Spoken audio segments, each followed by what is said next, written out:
My name's Jack. Used to be a cop. Now I live in a trailer park a few minutes outside of town. Not because I can't do better. I could. Probably. But there's a calm here I can't find anywhere else. And the fishing spots around here. Best you will find without driving for hours.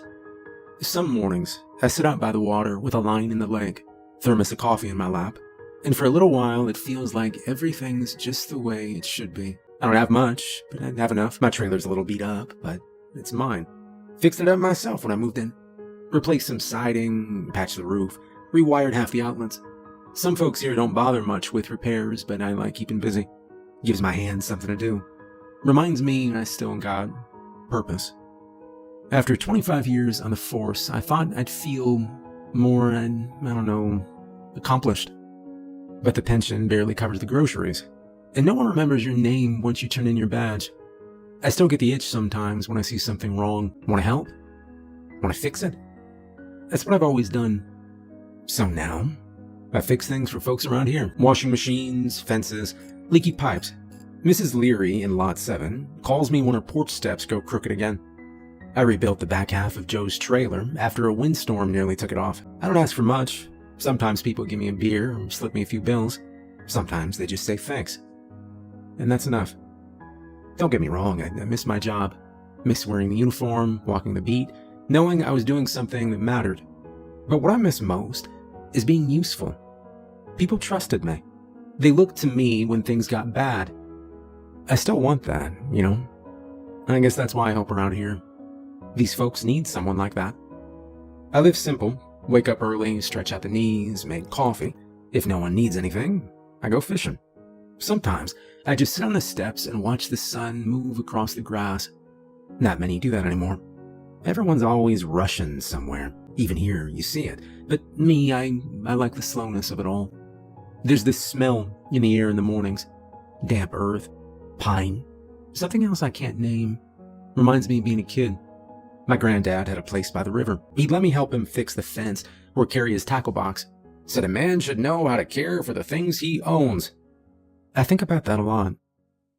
Folks say I'm quiet. Suppose I am. Not much need to talk when there's work to do. But I listen. People come by, sit on my steps, tell me things. About their families, their worries, and I nod along. Sometimes offer a word or two. Most just want to be heard. I get that. This world's loud. It doesn't always listen. So that's me. Jack, retired cop, part-time handyman, full-time fisherman. Not looking for trouble. Just trying to keep things running smooth. But trouble. Well, trouble has a way of finding you, even when you stop looking for it. I was working on Lenny's fence when I heard the old truck clattering up the gravel road. It had that loud rattle in the engine, the kind that said it hadn't had a proper tune-up since the Clinton administration. I looked up, wiped the sweat off my brow with the back of my glove, and leaned on the hammer. The truck rolled to a stop just past my trailer. And out climbed Earl Thomas, a farmer who owned about 30 acres past the tree line. Earl looked tired. His boots were muddy up to the ankles, and his shirt had dark stains down the front. Not blood, I don't think. Just dirt and worry. "Morning, Jack," he said, tipping his cap. "Morning. You all right?" He gave a short nod, then glanced toward the fence I was mending. "Oh, I didn't mean to interrupt. Just figured I'd swing by on the way back." "Well, it's no bother," I began. "What's going on?" Earl shifted his weight, pulled a hand from his pocket, and scratched the back of his neck. "Well, had something happen last night. 3 of my goats got killed. I thought it was the coyotes at first, but they were torn out pretty bad. I mean, real bad." "Well, coyotes usually go for the throat. Clean kill if they can." "Yeah, well, these were scattered. One of them was half a field away from the others. Looked like it'd been dragged. And the tracks, they ain't right." He paused, squinting like he was seeing it again. I raised an eyebrow and waited for him to continue. "They were too wide, too deep. Not dog prints either, and not boots. They've been around long enough, I can tell a paw from a shoe," he explained. I stayed quiet for a second, just listened. Earl leaned against his truck. "Oh, I know I'm probably making a fuss over nothing. Maybe it was just a big dog. Some breed somebody let loose. Yeah, maybe. You call animal control? He let out a short laugh. Well, closest we got is Doug from the feed store, and he can't walk 10 feet without wheezing. Look, I know you ain't a cop no more, but you always had a good head for this kind of thing. I thought maybe you could come take a look, just to confirm. It would help me sleep better. I nodded slowly, wiping my hands on a rag. Yeah, sure, I will, I'll come by this afternoon. Earl's shoulders eased a bit. Well, thank you, Jack. I appreciate that. I really do. He climbed back into his truck, started it up with a loud growl, and pulled away in a cloud of dust. I watched the taillights disappear down the road before turning back to Lenny's fence. I didn't like the sound of it. Not the goats, not the tracks. But I owed Earl a look. Earl was waiting by the barn when I pulled up that afternoon. Sun was starting to dip low, casting long lines across the pasture. He waved me over, then led the way past the fence and into the field behind the goat pen. Right over here, happened just past that thicket, he said. We walked in silence, boots crunching over dry grass and dirt. The field dipped slightly where the land rolled toward the hill line. I could see the edge of the trees ahead, and something about them felt off, too still. I couldn't even hear the birds singing. Earl pointed to a patch of ground near an old tree stump. That's where I found the first one. The others were farther out. I crouched low and looked close. There was blood, dried brown in the dirt, and bits of fur clumped nearby. Whatever did it didn't eat much, just tore. I followed the marks with my eyes, saw where the grass had been crushed down, dragged. A trail stretched out across the field, heading toward the base of the hills. Earl stayed behind while I walked the trail. Every dozen steps, I found more signs, shreds of fur, scratches in the bark of low trees. One mark, high up on a sapling, caught my eye.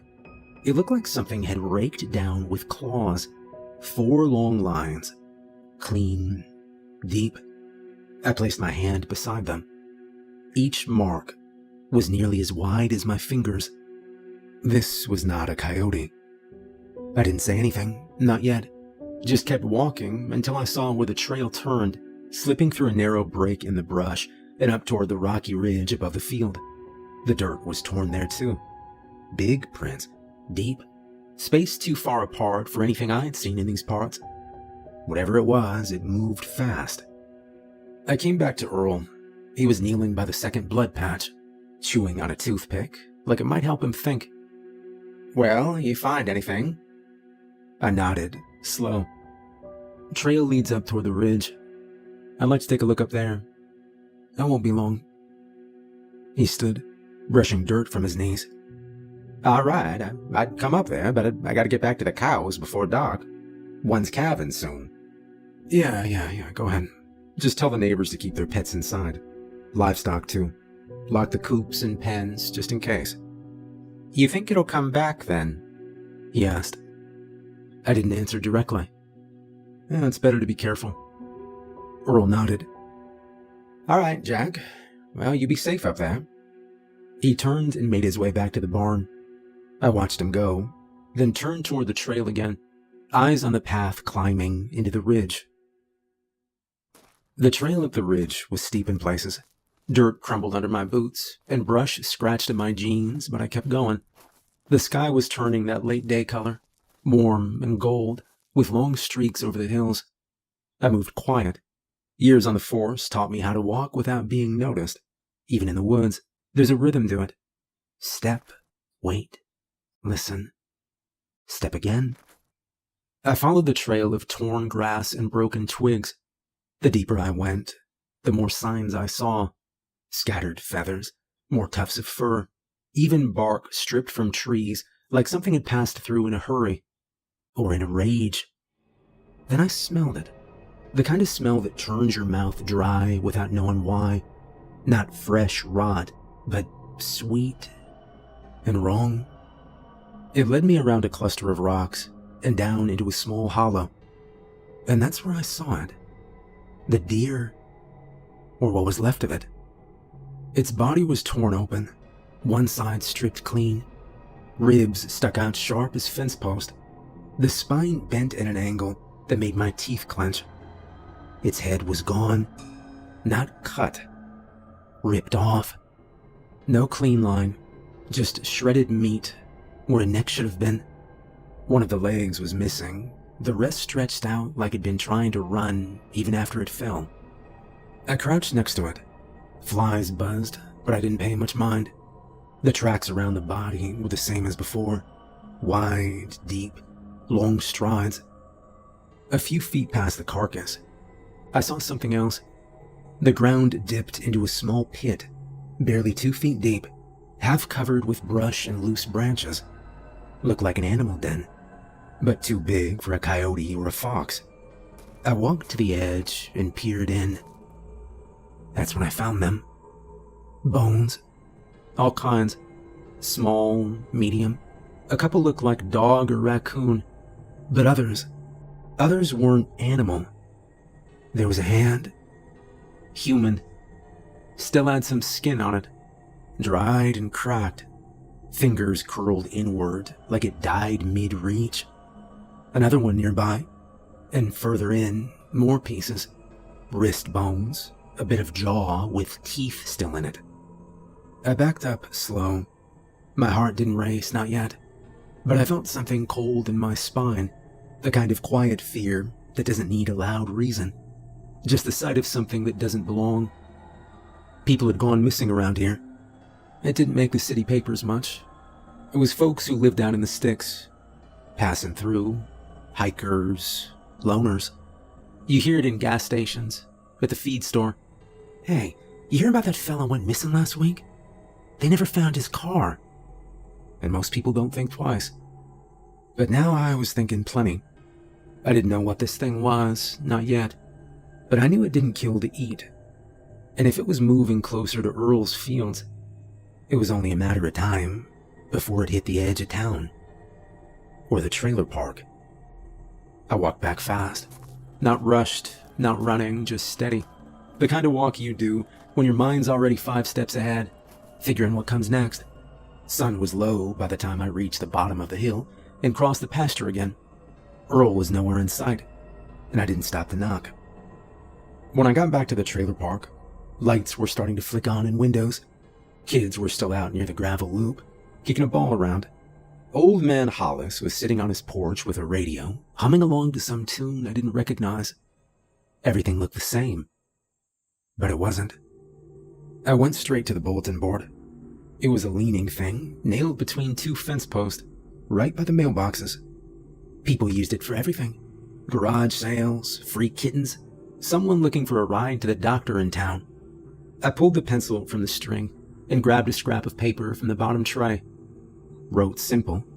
Stay inside after 6 p.m. Jack. Tacked it dead center. Folks would see it. Whether they listened or not, that was another story. As I turned, I heard chuckles behind me. It was Mason, mid-20s, worked nights at the gas station in town, and his buddy, the taller one who drove the beat-up Honda with no muffler. Mason squinted at the sign, then grinned. He said something about it looking like a curfew. His friend chimed in, tossing out something about the boogeyman, both of them cracking up like kids. I didn't say anything, just looked at him for a beat. Mason raised his hands, palms out, like he was waving it off. He said he was only kidding. They turned and walked away, still laughing, their voices fading as they joked about some party they had planned for the weekend. I stood there for a moment longer, staring at the paper. The wind tugged at it, but it held. That night, I couldn't settle. I laid on top of the covers, boots off, but jeans still on, shirt bunched up under my back. The window next to my bed was open, not wide, just cracked, enough to let in the night sounds. Crickets, distant frogs. A breeze moved through the trees beyond the park, brushing the branches like an old broom. I didn't fall asleep as much as drift off, bit by bit. One minute I was staring at the ceiling. The next I was floating somewhere in that strange place between dreaming and listening. My hand rested near the old rifle propped against the wall, just in case. When the alarm went off, it didn't blare.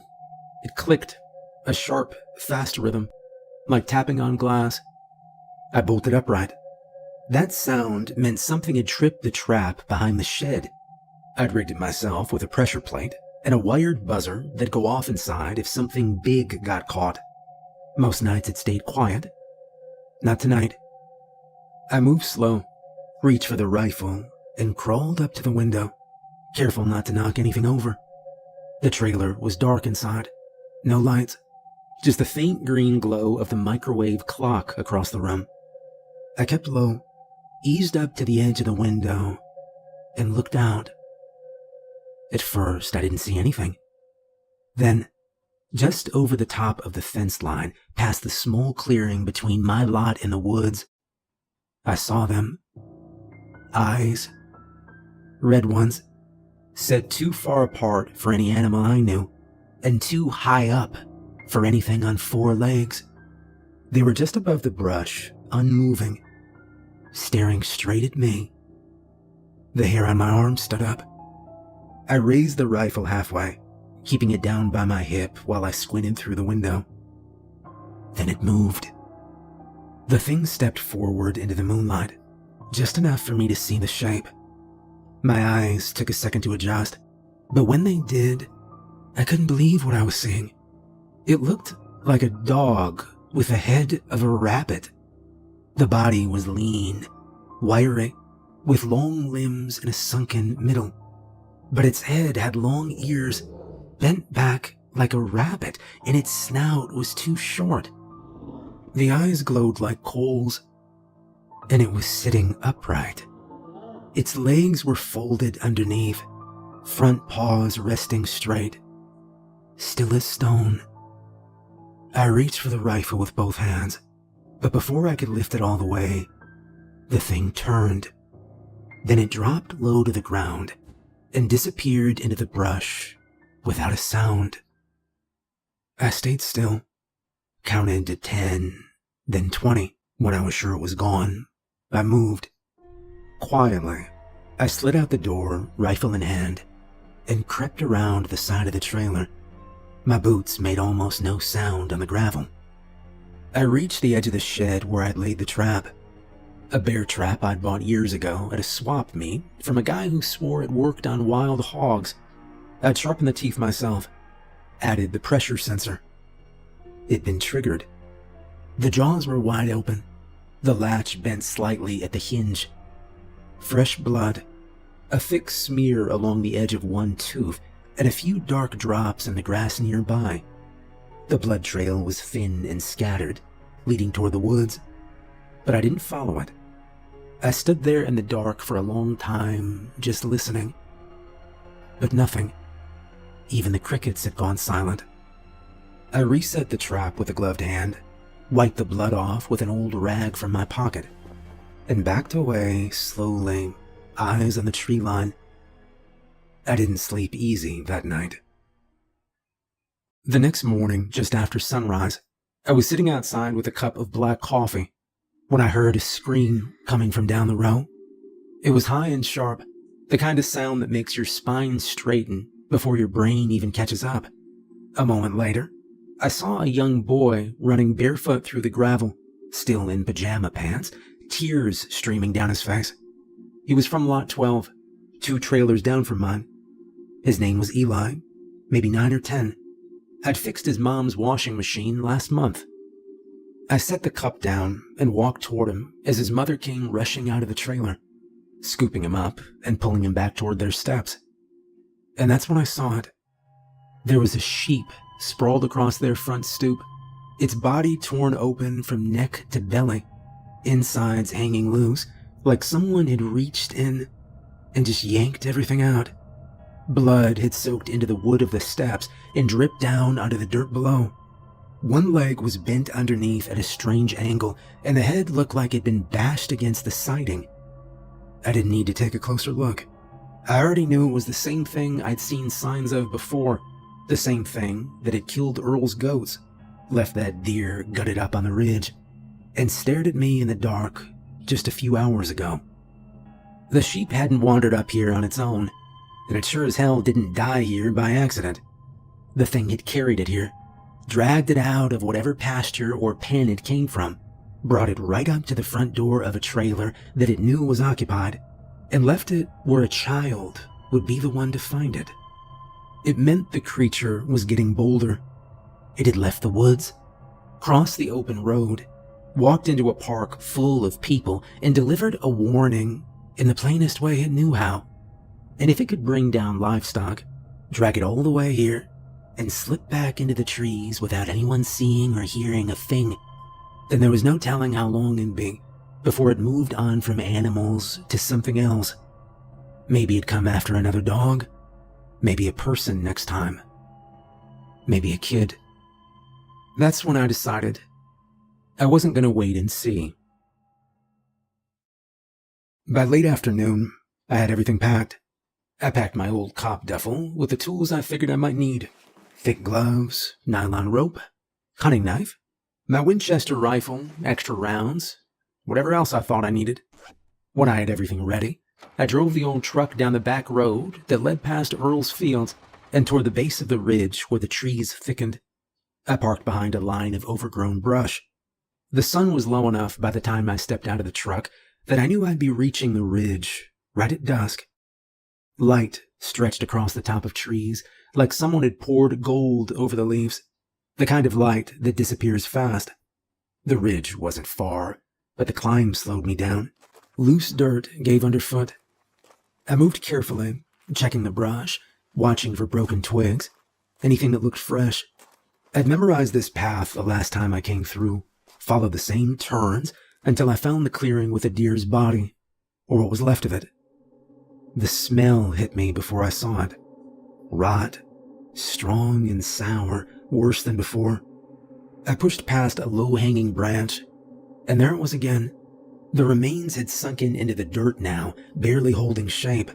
Flies swarmed in clouds, but I waved them off and moved past, toward the den. I'd seen it last time, a shallow dip in the earth, half hidden under brush and stones. But now, standing over it in the fading light, I realized I hadn't really looked. Not closely. I crouched, brushed aside the dry sticks, and leaned down with my flashlight. The beam slid along the dirt wall, then disappeared into black. It went far deeper than I'd thought. I dropped the rope down, not to climb, but to mark my way back. Then I pulled on the gloves, gripped the rifle tight, and eased my way in. The opening was wide enough at first, just tall enough for me to crouch. The floor was packed dirt, soft in places, and the ceiling hung low. As I moved forward, it narrowed. The farther I went, the tighter it got, until I had to shuffle sideways between the walls, my shoulders brushing each side. I kept the flashlight pointed ahead, checking every inch. The air smelled of wet soil and something older, like meat long past its time. The tunnel curved, then opened into a small chamber. My boots crunched on something. Bones, dozens of them, chewed, broken, scattered across the floor. Some were small, others weren't. And then I saw the body. It was lying against the far wall, twisted, half covered in dirt. I stepped closer. His legs were gone below the knee, chewed clean down to the bone. One arm bent the wrong way. The face was bloated, eyes gone, jaw slack. But I recognized him. It was Trent McKee. Lived a town over. Ran a pumpkin patch during the fall. Had a booth at the festival every year with hot cider and carved gourds. Used to laugh too loud after 2 beers and talked about maybe buying a second truck for deliveries. He wasn't a friend exactly, but I knew his face. And now it was just hanging there, slack and cold, under a ceiling of dirt. This thing, whatever it was, it didn't just eat goats and sheep. It didn't just drag carcasses out to scare people. It killed them, took them from wherever they were, dragged them here, and then ate them in pieces. It had chosen Trent, and from the look of it, it had taken its time. I stared at what was left of him. I stood in that small, dirt-packed room longer than I should have. My knees ached from crouching, and the weight of what I had seen settled hard on my back. I wasn't a young man anymore, and this thing, whatever it was too fast, too strong to take head-on. Going in with just a rifle would be suicide. I backed out the way I came, slow and steady, rifle up, checking every inch behind me. I made it to the mouth of the den, just as the last of the daylight faded from the ridge. I could see my rope, still there, trailing from the bushes. And I didn't waste time. I pulled it up, threw it in the bag, and got to work. If I couldn't face this thing in close quarters, then I'd bring it out on my terms. I went through my gear. I had jerky, a lighter, half a bottle of alcohol and the first aid kit, a roll of old duct tape, a rag, and an empty canteen. Wasn't much, but it'd do. I poured the alcohol into the canteen, stuffed the rag down the neck, wrapped it tight in tape so nothing would leak. The idea wasn't to make a firebomb. This wasn't about burning it out. I didn't want to start a wildfire up here and take the whole ridge with it. I wanted to choke it, flush it out like a rat. I dropped some powdered chili from an old camp pack into the mix too. The stuff burned your nose just from being near it. Should do more than enough damage in a tight, sealed den. I gave the canteen one shake, lit the rag with my lighter, and tossed it down the den entrance. It rolled in slow, and I stepped back fast. A few seconds later, I saw smoke start to trickle out. Thick, gray, acrid. I circled around and found cover behind a wide tree about 20 yards out, the rifle ready, eyes on the entrance. I waited. 10 minutes passed. Nothing. 15, still nothing. By the 20th minute, I heard something move inside the earth. A scraping sound, then a groan, wet and awful, like a broken animal trying to breathe through mud. And then it appeared. It dragged itself out slow, one leg bent at a hard angle. I recognized that limp. The wound hadn't healed yet. Its movement was uneven, like the pain was catching up with it now. Smoke clung to its matted fur and clotted limbs, and the thing wheezed as it pulled itself through the dirt. It looked even worse up close. Taller than a man, but hunched over, its spine sticking out like a line of broken rocks. And its face, that awful mix of rabbit and dog, was covered in dark streaks. Eyes still red, still glowing, even in the smoke. It paused just outside the den, coughing out that same ragged groan. Then it turned, and it looked straight at me. Even through the dark, through the smoke, those eyes locked onto me like it knew, like it remembered me. And I didn't wait. I squeezed the trigger. The rifle kicked back hard into my shoulder, the crack of the shot echoing across the ridge. The creature's head snapped back, and its body dropped without a sound. It lay still. By the time I rolled back into the trailer park the next morning, the sun had already crept over the horizon and laid a soft orange light across the gravel lots and sagging fences. I parked the truck in front of my trailer, the tires crunching softly beneath me, and stepped out wearing the same bloody jean jacket from the night before. 2 kids were already outside, bouncing a half-flat ball back and forth between them in the same cracked loop of road they always played on. One of them was Eli from Lot 12, the same boy who found the sheep the other day. He looked up when he saw me and froze for a moment, squinting, like he wasn't sure if it was me or not. His eyes dropped to the stains on my jacket, the smear of something dark near the collar, then came back up to my face. He didn't say anything, and I didn't offer him an explanation. Kids like him were smart in ways adults forget. They know when not to ask. I gave him a short nod and kept walking. Across the park, people had started to stir. Porch doors creaked open. Someone dragged a trash bin to the curb. A kettle whistled inside one of the trailers, and a radio played quietly from a cracked window. Most folks didn't know what had happened the night before, and I had no plans to stand in the middle of the lot and tell them. But the ones who did know, the ones who'd watched me leave with my rifle slung across my back the night before, they were waiting. Frank from Lot 3 leaned against his truck like he always did, arms crossed, cigarette hanging loose between two fingers. Mrs. Leary stood on her porch in slippers and a housecoat, holding her tea like it was something she might drop. I didn't wave or say a word, just looked back, steady and quiet. And in that quiet, something passed between us, something unspoken but understood. The kids were safe again. The yards were quiet. And that was all they needed to know.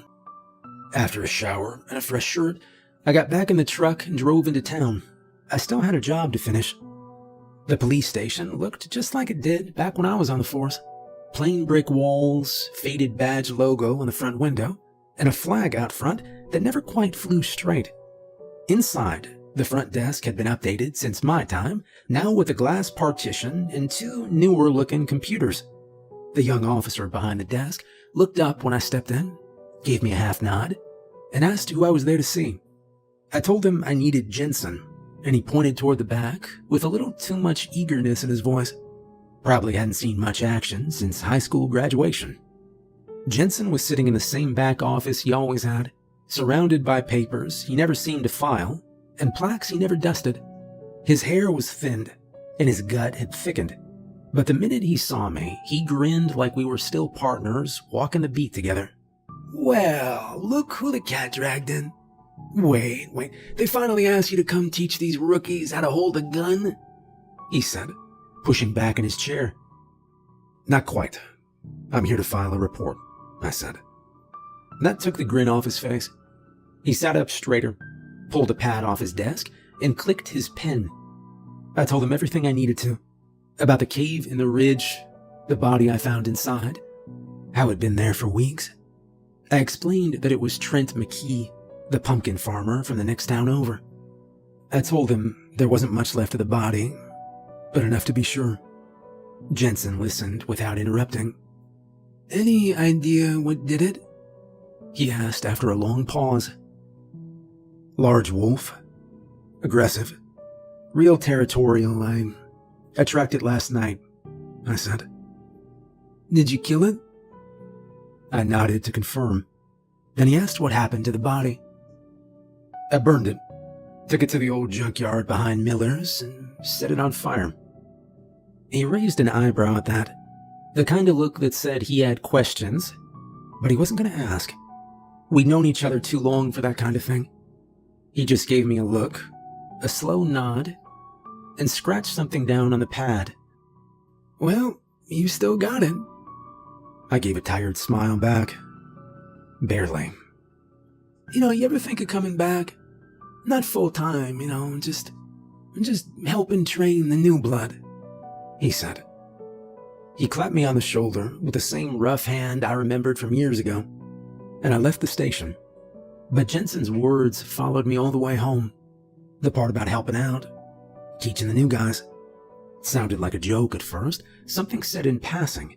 But as I drove past the old farms and empty lots, I started to think more seriously about it. Retirement was supposed to mean slowing down, living quiet. And for the most part, I'd found peace in that. Fixing fences, patching roofs, casting lines into still water. But these past few days had reminded me of something I'd almost forgotten. That feeling of being useful in a way that mattered. By the time I pulled into the trailer park and saw the kids playing again, like nothing had ever happened, I realized I wasn't as done as I thought. Maybe I didn't wear the badge anymore, but I still had something left to give.